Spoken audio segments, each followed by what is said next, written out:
Thanks for joining us this morning as we review the movie Ready Player One, otherwise known as A Better World Already Awaits. Yes, that is true. A Better World Awaits. And we're going to take a look at this movie. It's a little bit old, but it still has really good relevance now. It has a bit of a cult following, possibly. And there's real relevance here to the world of gamers and how people live in this and they get sucked in this reality and so forth.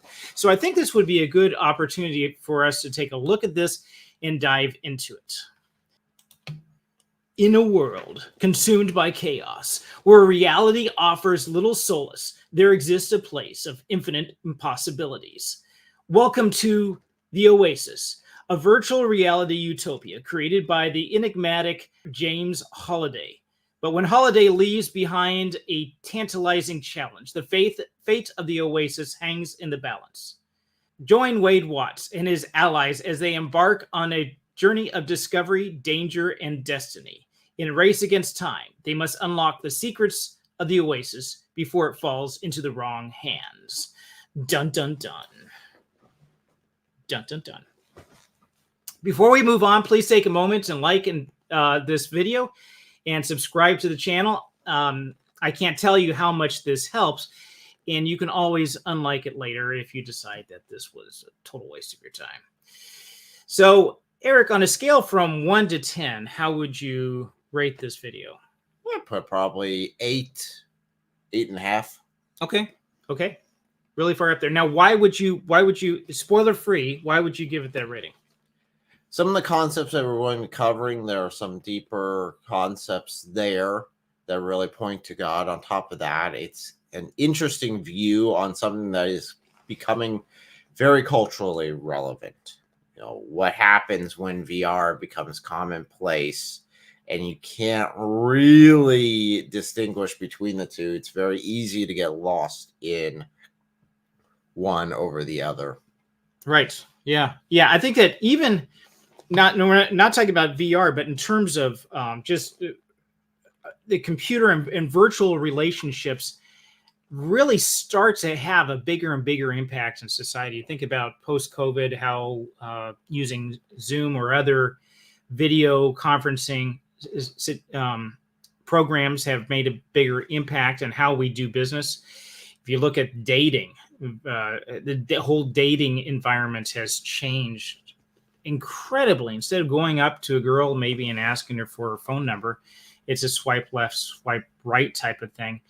And it's had a huge impact because it leaves guys in the dust. And that's not the actual virtual reality that we're talking about with the OASIS.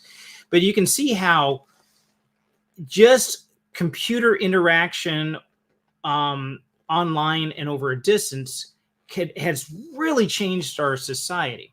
In some ways for the better and in some ways for the worse. So I would give this film about a 7. And the reason for that is I thoroughly enjoyed the movie. I geeked out about the 1980s nostalgia. I graduated high school in 1984.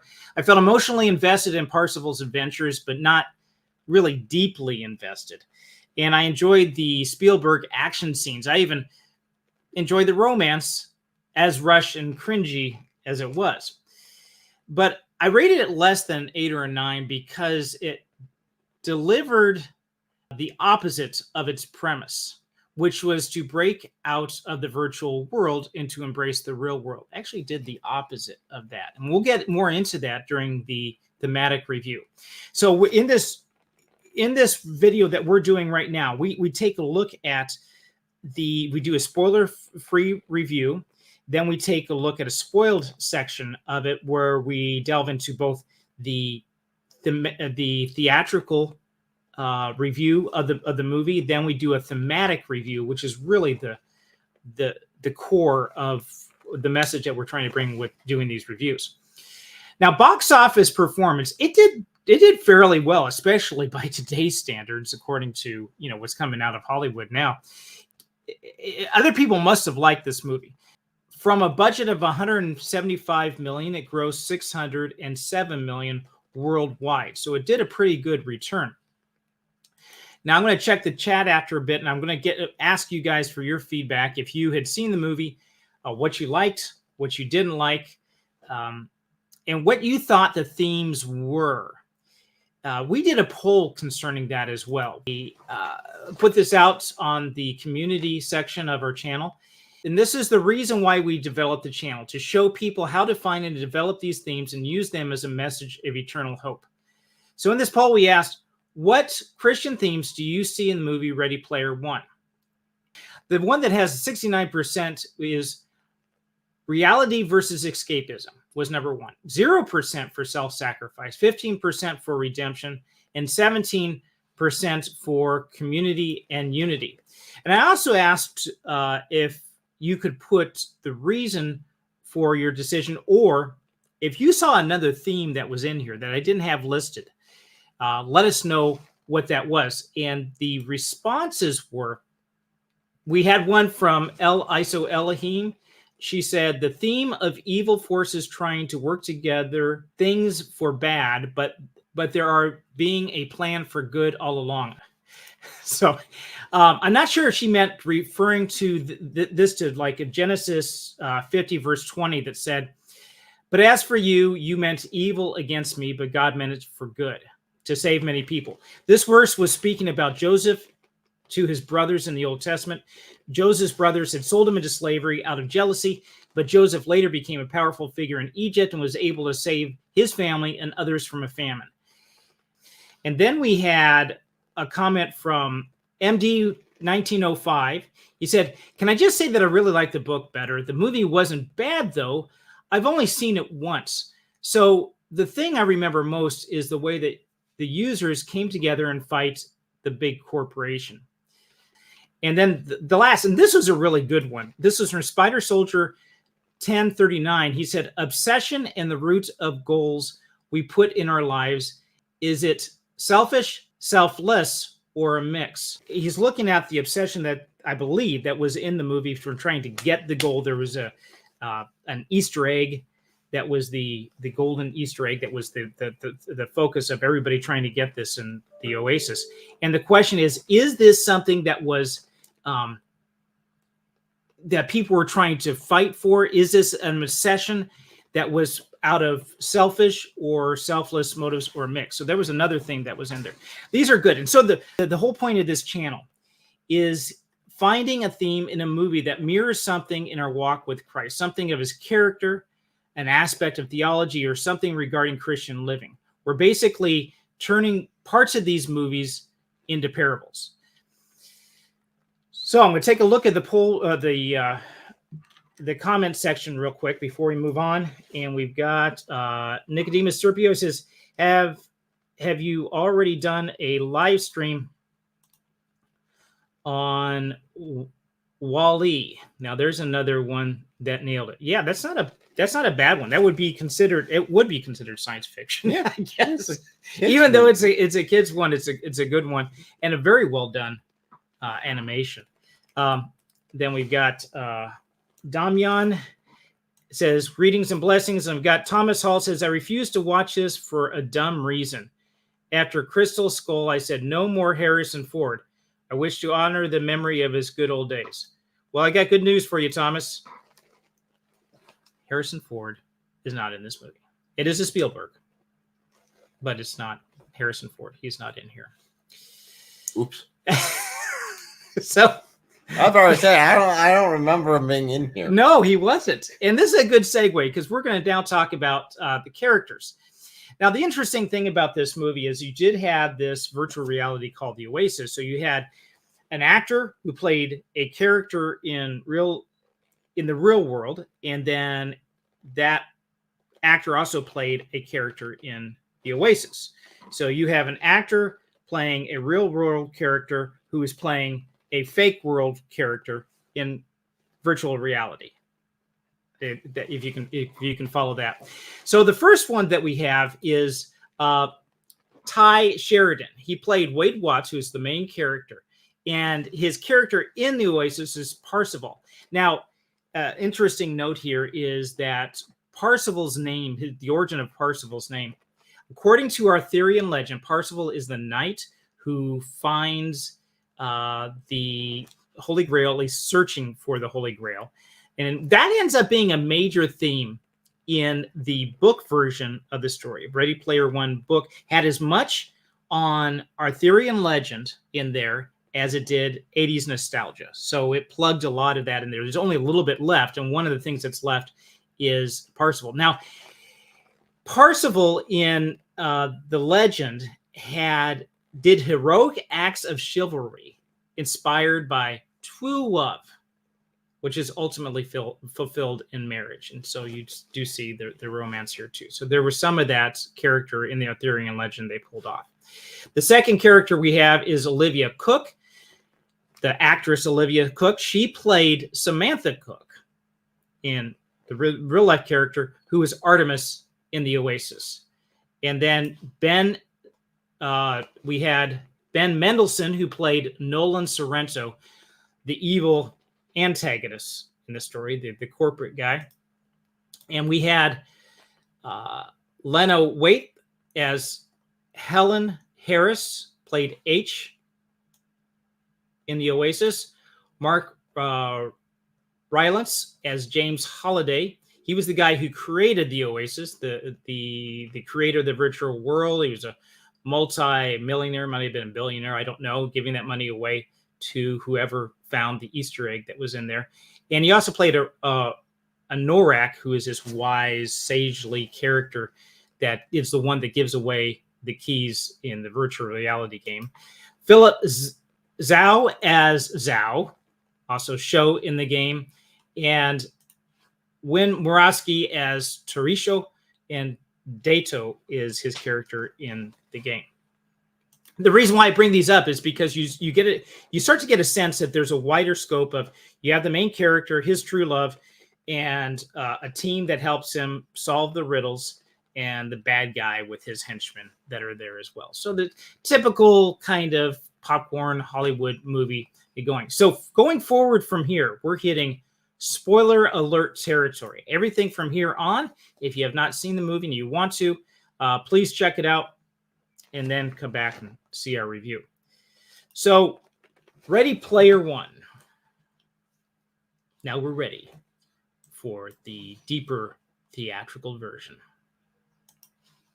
Ready Player One, directed by Steven Spielberg and based on the novel Ernest Cline, is set in the year 2045 in a dystopian future where much of the population escapes their harsh reality by immersing themselves in a virtual reality universe called the OASIS. Created by the late James Holliday, the OASIS offers limited possibilities, allowing users to live out their fantasies and interact with others from around the globe using customizable avatars. The story follows Wade Watts, a teenager living in the impoverished stacks of Columbus, Ohio. Like millions of others, Wade spends most of his time in the OASIS, where he assumes the avatar of Parsifal. When Halliday passes away, he leaves behind a challenge within the OASIS. Who can find 3 hidden keys to unlock 3 gates will inherit his vast fortune and control of the OASIS itself. As Wade, along with his friends H, Artemis, Dato, and Sho, embarks on the quest known as the Easter egg hunt, they must navigate the world filled with pop culture references, puzzles, dangerous adversaries, including the ruthless CEO of Innovative Online Industries, IOI, Nolan Sorrento, who seeks to exploit the OASIS for profit and power. As a race to find the keys intensifies, Wade and his friends uncover deeper significance of Holliday's challenge, which is not about winning the game, but about understanding oneself and embracing reality. Along the way, they form an unlikely alliance, confronting their fears and ultimately discover the true value of friendship, courage, and the human spirits. With stunning visual effects, exhilarating action sequences, and a nostalgic celebration of 1980s pop culture, Ready Player One is a thrilling adventure that explores the power of imagination, the dangers of unchecked corporate greed, and the importance of staying true to oneself dominated by technology. Dun dun dun. Yep. Theatrical review. So now back to make sure that everybody knows we are in spoiler territory. This is full out, full guns. What are your thoughts about the movie altogether? Positive, negative, warts and all. All the references, all the pop culture references were hilarious. It was enjoyable. I think that's one of the more enjoyable parts there. There's, again, it's visually well done. The slums, of course, I got to pick Ohio. Whoever wants to live in Ohio, that's pit hole right there. Why would you pick on them? Well, obviously in the show they did. Yeah. It's like the worst place ever to live. Well, yeah, I guess so. It was pretty bad. You imagine living in stacked up mobile homes like that. Mobile home towers. I don't see how they get away with that. It's like duct taped together. Holy cow. Yeah. That's like an OSHA violation. Well, it wouldn't be for an industry, but that would be a safety violation right there with slight breeze. Yeah. Ah! It's not like there's tornadoes in Ohio. But yeah, it's pretty bad. Those. Yeah, no. Yeah, that's rough. But all in all, I think it was a good video, except for, their placement of the location and everything. Okay. Now, there are some people that just don't like dystopias at all. So that would be an immediate turn off to some people watching the show. They would say, I don't even want to see this at all because it shows a negative or dark future. But it did offer kind of a message of hope at the end. And when we get to the thematic review section, I'm going to say that, there's some negativity here that we'll point out. Yeah, because you go through, there's a part where they're driving through and you see everyone's in this virtual reality game. Right. No one's in the real world. Everyone's in this virtual reality thing. Yeah. Because you're just driving down the street and you see from the main character's views and you see them on the side of the street doing the game and everywhere during the climax. And it's okay. So this is where you guys have invested everything into. Yeah.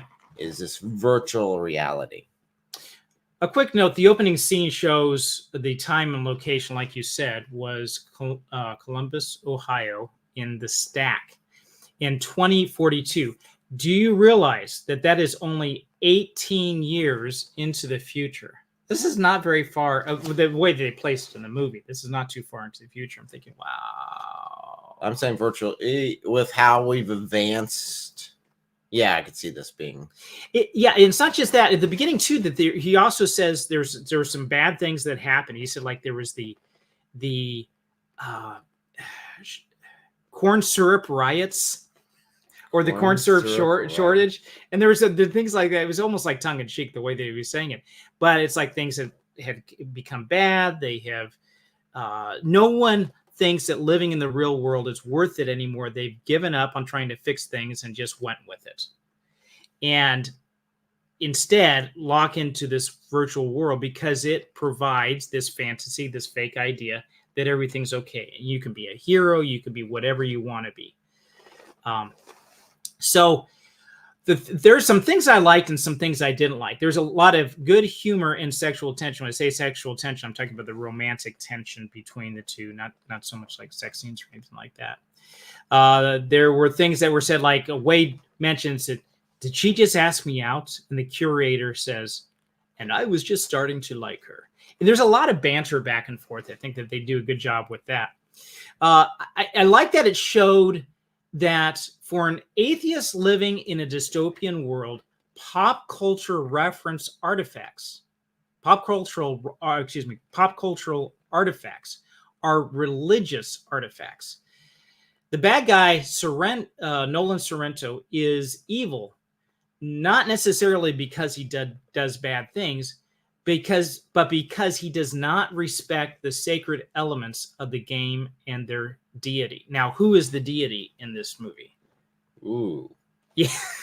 That would be be the god of that world. That would be, and that would be James Halliday, who created the world, and everyone escapes into it. And you even see him worshiping in several places. He mentions that he has become like a god. And when Wade gets the first key, he's bowing down on his knees before Halliday. They study. Now, the idea of worship, let's talk a minute about what worship really means. The word worship comes from the English word worthyship, that you're showing that something is worthy. And this is an open-ended question. How do we show that something is worthy? And think about that for a minute. How do you show something is worthy? Something is worth your time, something that's worth your investment, something that you look at. One thing that they do in the movie is they show his value by studying him and living in his world. In order to unlock the keys and to get this fortune that is there and to rule this virtual world itself, they would need to study Halliday himself, study his life, see what he's doing, because that would unlock some of these puzzles that he has in there. Now, why do I say that this is something I like? It's because it's true. We all have a religion, and even atheists worship a god, whether it's a god of science or vague spiritualism or a god of themselves, that they have become their own god. Everybody worships something. A god is something that is the first thing you think of when you wake up at night, wake up in the morning, and it's the last thing you think of when you go to sleep at night. It is your focus, your attention, something you give worth to, something you give great value to. You give your life over to this. So that is the deity in the game, is Halliday, and this shows that for an atheist, even an atheist who's thrown off all aspects of what he looks at as being religion, ends up creating a religion himself in the process. Another thing I liked was Halliday and Ogg started Gregorius games. Now, if you notice, even the name Gregorius means seeking and enjoying the company of others, sociable. And that was a very thing that the people there lacked. Lacked actual interaction with other people. Right. And you think about it, the stacks. You got people in these mobile homes that are stacked up on top of each other. They're living in such close proximity. Yet they never know each other. They don't interact. They only interact in this virtual world. They have an opportunity to interact with each other there together. Well, even then, it's still a facade. You don't know who's on the other end. Oh, in the virtual? Yeah, in the virtual, you don't know. I mean, if you've got multiple accounts, you log in as, one character one day, you log in as another character the next day, and there you go. You have a secret life. You have multiple lives in this virtual reality space. Right. We have a comment here from, let me see if I get this name right. Here, this is Mowright. He said, how did the society in RP1 come to a dystopia? What is RP1? Is that part Ready of Player One? Oh, I'm sorry. Yes, Ready Player One. He's just using an acronym. Okay. I thought maybe it was some of 80s nostalgia that was in there, or maybe reference to a game. No, so not that deep. It's very simple. Very straightforward. How did the society in Ready Player One come to a dystopia? I guess maybe you're talking about the real world society. Wade does mention that in the opening scene. There's a bit of a dialogue, which is a no-no in writing, that you have all this longer narration, but I think it helps set the scene and tone. He said, in the opening scene, Wade gives a long narration, and he says, everyone is looking for an escape. In the OASIS, you can do anything and be anyone. People go to the OASIS because they can do anything. They stay in the OASIS because they can be anyone. And I think that's the scary part, be anyone. Yeah, it's such a tempting thing, because you can live outside of reality and get sucked into this game to do anything. It's not necessarily the outside world is so bad. I mean, there were some things that happened. Wade, his parents died, and he's living with his aunt, and and she has this boyfriend that just is so abusive towards him and not respectful towards her at all. It's a really bad situation he's in. In the book, he even goes further into the nightmare that he's living in, and these people just living in this slum society. It doesn't really give an outline exactly what happens, I don't think, in the movie, but bad enough that people say, hey, this alternate reality is better. And I think it's where this movie really falls short in a lot of ways. It's a question of real life, what is actually happening to these people. Because in the end, you don't really have a solution. Yes, Society's still the same. You're hitting my theme. You're hitting my theme. Okay. Go. Sorry. No, spoiler alert. I should have put a spoiler alert on your comments. So Thomas Hall said, Spielberg's sci-fi seems to have gotten darker over the years, from Close Encounters, E.T. to AI and Minority Report. That might be. Did he do Jaws? I don't know if he did Jaws or not, but that was pretty dark. It'd be interesting to do a study on Spielberg's movies and to see what works and what doesn't. And because he does seem to captivate it. I think he's had some bombs there too, but for the most part, he's done pretty well. And you said he's gone darker over the years. You know, one thing that's interesting in this too is you look at all the. I was almost going to do. I didn't have the time to do this. I'm not sure how much value it would have been, but it would be interesting to go through and do like screenshots of all the '80s nostalgia that's there. That would be a long time. There's a lot there. There was a lot, and I would. I don't have the image, but one of the images I was looking at, you have Wade and Artemis in Parzival and Artemis in the Oasis. In the background, you have one of the I forget the name of the fighter aircraft in Battlestar Galactica.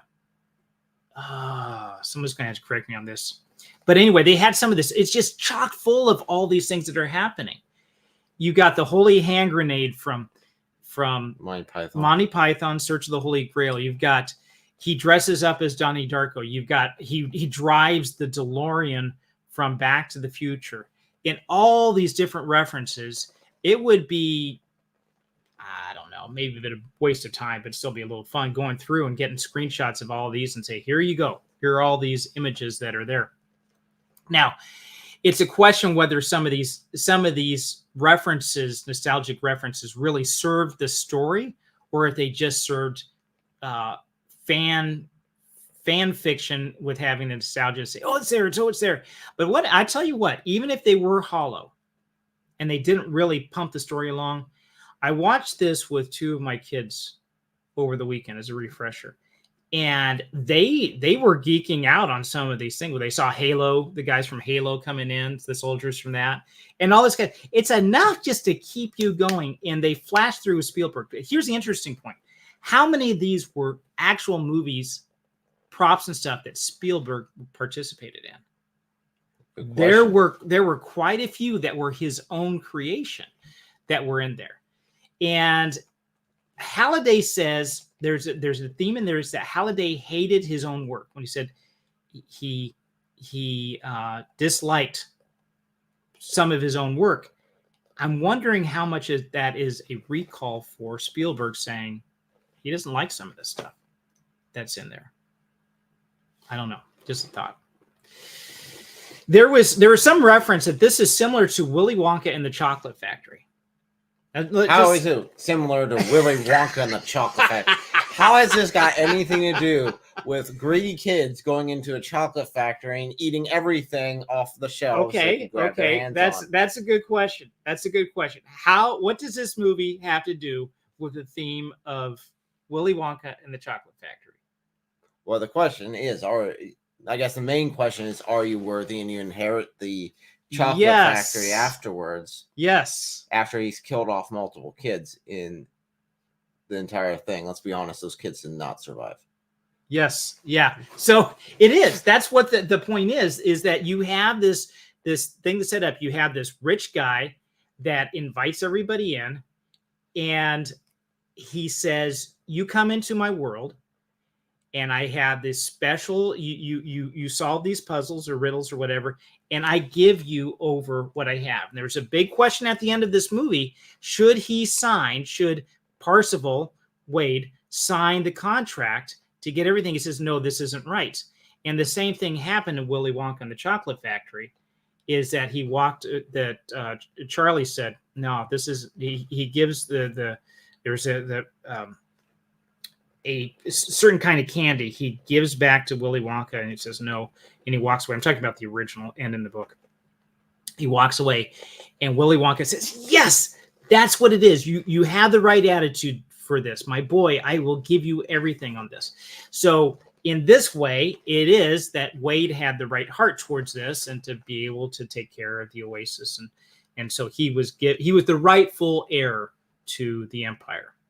So in that way, it's similar. So another thing that I liked in here is anyone can win the prizes, but you must have skill to win them. So their fantasy world was merit-based. Not too sure about what their real world was like. It may have been that it doesn't matter what you do, you can't fix anything. As hard as you try, nothing's going to work. You might as well give up.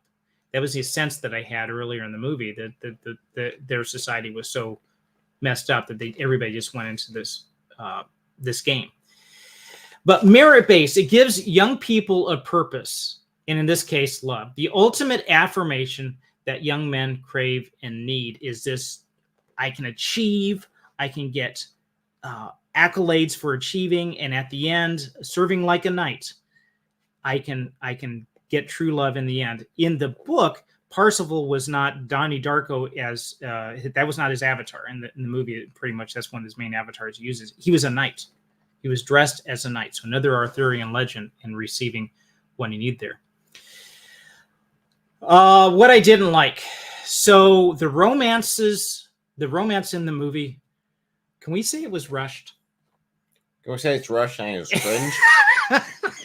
Can you say, hi, give me your number. Okay, we're done. Yes. He's like, he goes on one of the first dates with Artemis, and he tells her he loves her. Now, he could have been like study. He just recognized at the beginning, he says, oh, this is Artemis. That's Artemis over there. So he does have some at least distance for that. But slow down, dude. You actually just met her. And your friend H is right. This is her avatar that you're meeting, you're talking to. And H said she could be some 300-pound dude living in his mother's basement. H is right. And it's don't know. Really ironic because H ends up being not this big 300-pound muscular dude. He ends up being a woman, right? A girl in the, yeah. So it's funny that she is the one who says that to him. Maybe that's the point. Maybe the point in I've seen a lot of flack that people have given to this romance being so quick, but maybe that's the point. This could be intentional writing. It shows how immature and silly he was in the beginning to fall for Artemis so quickly. And I got a comment here from Adam. He says, I thought that was pretty realistic. You're talking about how quick he well, if he's a shut-in nerd who has no contact with women ever, yes, then yes, I can see. Yeah, I could actually see this being his character. Some people expect the main character have it all together. When the main character has a flaw, they say, that was stupid. You shouldn't have done that. Well, of course it's stupid. He's not perfect. And Artemis puts him in his place right away. He says, you idiot, you never give your real name out. And that's where she was right about that. She gets on his case and says, you don't know who I am in real life. She echoes what H had told him earlier. The Thomas Hall said that sort of romance sounds true to life for kids today. You mean just fast, in, out. There you go. Yeah, in this, rushed up in the feelings, and that's all it's based off. It's just the fickle feelings. And Adam has a confession here. He's been that guy. Okay, see. The truth is, I think we've kind of all been that guy. It is typical for guys that I've seen. And I'm not a psychologist, and I've not done a study on this, but it does seem, at least anecdotally, that the guys are more likely to rush for that, maybe shy away from the big commitment, but basically rush things altogether. And women, being the keepers of the egg, tend to fight him off more, and the guy has to do his little bird song and dance to get her to like him and so forth. But yeah, that was one thing I didn't like. But realistically, I could see Parzival doing that. I could see myself doing something stupid like that. So Adam, you and I are in the same boat. Second thing was there were a few innuendos and sexual references not appropriate for children. There's a few as you dig into, you say, oh boy, and there's some things going on to say, I'm watching this with my kids and I'm kind of cringing, but it wasn't really too bad. I mean, there's a lot of other stuff out there right now that's garbage. We won't even review because it's so bad. Number 3, now wait a minute. Who is the police force in the real world? Who is doing the law and order? Because they have these loyalty camps that the IOI would send people to. I mean, that's full out Gestapo material. Communists throwing them in these concentration camps until they believe that they do. We just watched did this review on the 3 body problem, and they have that session in the beginning where they're shaming this scientist because he believes in certain things and it's against communist philosophy, so they have to put everybody basically in these reindoctrination processes. This is what this happens. You have IOI that has that ability. Yeah, so who has the real authority? It seems more like corporations had the money, had their own personal enforcement, and could apply that. Now, we had something kind of similar way back when, during the cowboys and the Wild West. You had the banks, and they would send money out on trains, and they had to hire basically their own police force in order to ensure that the money got from point A to point B. But that would be the only similar situation. We didn't have anything of that level. I mean, if you extrapolate that, maybe if it would have gone down it more. Yeah, so I think the idea is that you have you do have a police force at the end that do come in, and they clamp down on the bad guy, Nolan, and they basically take him to prison. At least it looks like they are, at least taking a trial and everything. That happens. But if you have a corporation that is so powerful and it controls a good section of this virtual reality, it can put you in prison in the virtual reality. And that's what these people were doing. They had to work off, I guess, maybe some sort of debt, social credit system, credit score, to be able to work that off so they can play the game again. So if they have a control of the virtual world, then they can sort of imprison people there, but not in the real world. Would that make sense? It makes sense. I'm just thinking back in my mind. So in prison, if a video game is that boring and you get locked up like for 3 or 4 weeks in a virtual reality game, I'm logging off. No kidding. I'll see you if I really love the game. I'll see you in like 3 to 4 weeks. Goodbye. Yeah, but even then, that would probably tick me off enough just to say. But they had too much invested in it. Look at all the time and energy and money that they put in, even the real world, to get better VR suits and everything like that. They would invest so much of their own selves into that particular game. I think it would be too hard for them just to say, I'm going to go. And there was nothing else. There was nothing else that approached the OASIS.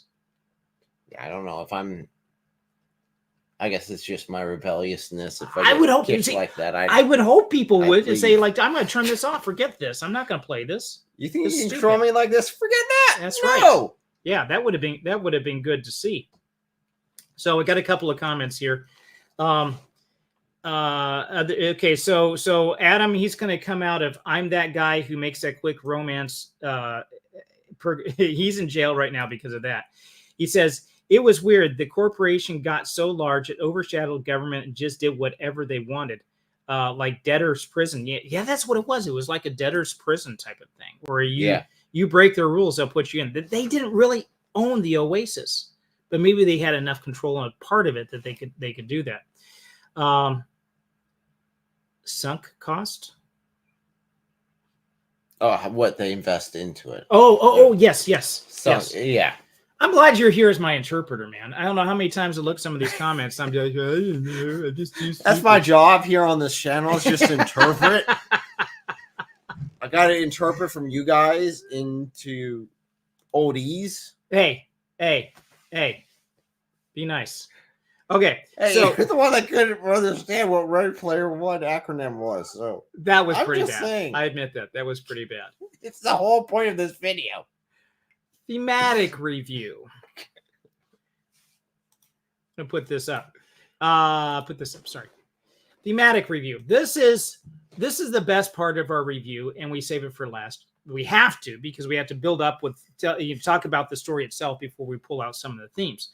And just as we did in the community poll, we're going to ask, are there Christian themes in this movie that we can use to deliver a message of instruction or hope to a dying world? What themes do you see here that align with the Bible? I want to open that up to you, and anybody in the chat too that wants to chime in here, who didn't do the poll, that wants to bring in a theme that they saw. What do you see here? I'd say one of the major ones, and this is kind of an underlining sort of things. Why was this original world, this virtual reality, even created? It was created not to make money, not for self-profit, but for the love of creation. The original creator loved what he was creating, loved this world that he was forming, and it's something that's ingrained in us as humans. We love to create, and we're really imitating the creator. Even atheists do this. They're creating something, and they want to create something that lasts, something that's of value, something that brings joy in a lot of ways. And we can see that through the Bible of how God wanted to create, and he wanted to create a way for us to have a relationship with him. So that goes back to this. In this way, the creator of the OASIS wanted to have a way we could have a relationship with each other online. And that's a lot of the same draws that we see in the Bible, and it connects there. Yeah, that's true. And when God created us, it was a bride for Christ. He wanted to develop a church, wanted to have an eternal companion, not co-equal with him at all, but people who were made in his image, unlike the angels who were not necessarily in his image. But we were unique and special in that regard. And to have that relationship, not just that relationship with him, but a relationship with each other. He built us as social beings. And that's the other thing that this ties into, right? Is that he had in this OASIS, gregarious games, that they were interaction with other people. James Halliday is very backwards kind of guy. I mean, he's very unassuming. He's very nice, but socially awkward. Oh my god. Socially awkward. Some things that he really hated was whenever it started becoming more money oriented. That's one of the reasons why he did this whole thing, was to find someone who would have the love for this area, the same sort of love that he had for this virtual reality area. So, and also the lost love that he had. He couldn't. I forget her name, but his unrequited love. He had a love for, and he didn't take the leap for this girl to have this relationship with her. Is a lost opportunity. So provide that opportunity for others. But he's very backwards and shy in that regard. So God created us as a companion for him, and also to interact with each other. You have the whole thing with the church. You have communion, the people together.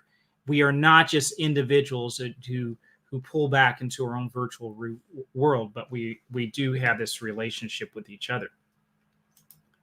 Thomas Hall said, for me, a large part of Christian life is living in reality, facing it head on, and change the dystopia by living like Christ.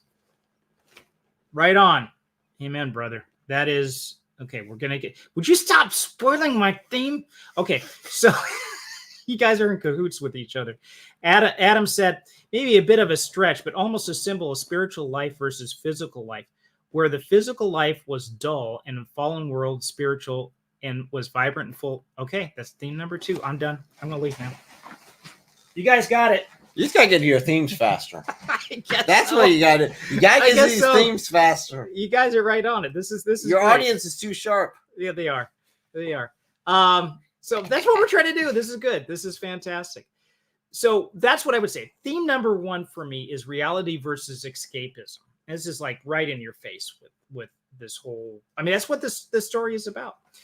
The movie explores the theme of the importance of living in the real world rather than escaping into virtual reality. This theme resonates with Christian teachings about the value of living authentically and engaging in the world around us rather than seeking a refuge in distractions and illusions. Jesus said, I am the way, the truth, and life. No one comes to the Father but by me. And truth, seeing reality for what it is a huge part of Christianity, where the devil, the enemy, wants to feed us a lie, twist things, alter things, and draw us into a world of make-believe as we die in our sins and continue going. There was either Screw Tape Letters or Nefarious, I forget which one, but the demon is saying about we keep them locked in this virtual world, this world of lies, until they are in their nursing home maybe, and they're spending their last few days, and we quietly pat their hands saying everything's all right, and keep them away from the reality that's just a few days away. That would be Nefarious. Was that Nefarious? That was Nefarious. Oh my gosh! And I wish I could. They're close in a lot. They are those two. Yeah, it's really good. If you guys have not seen Nefarious, yeah, I'd highly recommend. So how much? And this is a real message to kids. Now I don't know. I guess I'm maybe an old gamer. I remember Pong. So, and don't laugh. Technically, I do too. So. Well, I know, but I was around when Pong was out in Space Invaders. Boop, boop, boop, boop. So way back with Atari and all that kind of stuff, I was one of the geeks that just did this kind of stuff. We had the Atari game cartridges that we put in and everything, and as that developed over time, more and more. So I'm very familiar with this type of lifestyle. The problem is, it does keep you away from the real world. A little bit of gaming here or there, a little bit now and then, chill, relax, cool. But it can be all consuming, and you can start getting those dopamine hits there instead of real life. And that's a really nasty thing that can suck you in. So Nicodemus said, satanic right agenda, uncreation, do the opposites of Holy Scripture. So yeah, God's creating, and I guess what you're saying here is that the Satan twists that. He can't create himself. That's one thing that Satan just absolutely hates us, is that we can create eternal spiritual beings with God's blessing. We can procreate. We can make babies, eternal beings. Satan, none of the angels, including Satan, don't have that ability. That's got to tick him off, being able to do that. Virtual reality, the opposite of reality. I don't know if it's so much the opposite, but it's hollow. It doesn't have any lasting value once it's turned off, and you go forward with that. Theme number 2, a better universe awaits. Now consider this: the future dystopia in this world, in Wade's world, is so bad that they can't create new culture and meaning that was part of pop culture decades ago. Has lost all meaning. Everything that they have in this pop culture and everything has lost the greater meaning behind it. Iron Giant might be an example. Now, Theatrically, there's a reason why Iron Giant was used as this big giant that goes out and during the last battle does all this, beats him up and everything like that. The reason why they had that in there in the book, it was Ultraman. Now, I geeked out about Ultraman when I was in the 4th grade. He was my hero. He's a Japanese character. He's a guy in a rubber suit that goes around and does all this stuff. And he's giant. He's giant. He's like Godzilla. Huh? You mean like Godzilla? Like Godzilla. It was on the same type of Toho Studios type of thing. I don't know if Toho Studios did Ultraman or not. But he was the original large character in the final battle. They used Iron Man because they could not get the rights for Ultraman. Yeah, good luck with that with the Japanese. Well, yeah, the Japanese are very close-fist about their IP. They won't let that go. So Ultraman could not be used. They used Iron Man instead because I think it was Spielberg or the studios that he was working with here had the rights to Iron Man. The irony was... the Iron Giant. Iron Giant, sorry. Iron Giants. Iron Man. Iron Giant. Iron Giants. The irony was Iron Giant, if you watch the movie, he was anti-gun, basically anti-violence. Yes, very much so. Extremely so. So they're inverting or destroying the original theme that was behind this. And in a lot of cases, these 80s nostalgic things, the people in this dystopian future can't create anything for themselves. They just all look back on this. They've lost the power of imagination. They've lost the power of creativity. A lot like Disney, right? They've lost all this. Say it sounds really similar to some. The Hollywood now is not just. What do we got? We went to the theater to watch this. There were 12 previews. All but 3 of them were either prequels or sequel movies. There were only 3 of them that were original concepts. So, I mean, it's no surprise. You look at what they're churning out right now. There's just all repeats on all this kind of stuff. So this pop culture that they have in this vapid society in the future has lost the meaning behind these nostalgia, these items of nostalgia as well. And everyone is lost in a life that is in a maze of references to something that doesn't exist anymore. They like these things from a bygone era.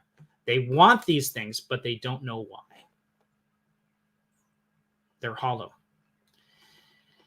And that is the point of the second theme. Just as all these 80s nostalgic references were hollow and had lost their meaning, so the physical world we live in today is a hollow and pale reflection of the world to come. In a world that's even more real than this one. So we can get so locked into the world. This is the second theme. This is a message that you can give to other people. They were locked into this fake world in this movie. We can get locked into the physical world now and not realize that God has something much bigger out there for us in the future in heaven, where you will have more. It's deeper, it's richer, it's more full life. This is just a training ground that we're in right now. There is more to come, much more. And we get so locked into the material world and some things, we just like gold, just like, I thirst for these riches and everything. Gold, in the world to come, gold is used as pavement, street pavement. It's like people thirsting after chunks of asphalt right now. Guys, don't give in to this. C.S. Lewis said it's not that we're our desires are too high. Our desires are too low because we thirst for things that are just so basic, like a kid who is just stuck playing in the mud and not realizing that it can go on a trip to the beach and enjoy much better things than this old mud. And I'm thinking even like all sorts of junk that's in there too. We shouldn't be satisfied with this world. There's a much greater thing, and set our eyes on things above. So that was theme number 2. Checking some of the comments here, it looks like Adam's got a couple of things. He said, the draw of the video games became very powerful for me because people killed the vibrance of real life for me. The worship of science and reason drains the wonder from our world.